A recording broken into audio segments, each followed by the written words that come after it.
Wow! Dobro jutro.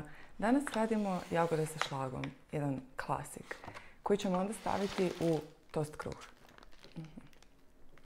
Našla sam u Kauflandu ovaj tost kruh bez korica, tako da nećemo morati ni rezati. Znači doslovno 3 sastojka, jagode, šlag i tost. Šlag napravite kako god hoćete, ja sam stavila samo malo šećera u prahu i vanilije. Ovi sendviči sa šlagom inače su baš japanska stvar. Ja sam kao klinka bila opsjednuta japanskim crtićima i uvijek su imali ove sendviče po njima, ali mi nikad nije palo na pamet napraviti si ga doma. Ali evo, danas živim taj san. Sad, ovo će se možda činiti previše, ali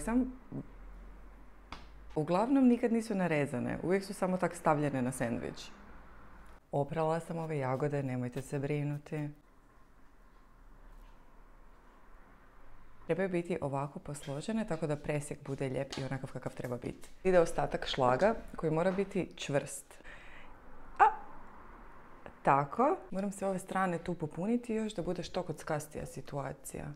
Ok, sad kad sam dobila ovaj jedan Minecraft sandvič, moram ga zamotati i staviti u frižider da se stisne.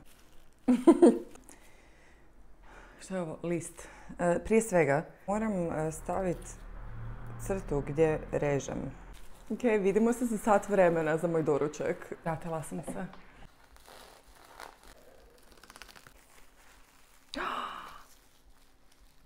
Vjerojatno, prekrasno, čarobno, čak. Dobar tek! Iz estetskih razloga naravno želim ovaj presjek, ali ako bi radila ovo u budućnosti, samo bi narezala jagode i inkorporirala u šlag. Ovo je fantastično! Ako volite šlag koliko ja volim šlag, a to je do neba, napravite si ovo. Bye!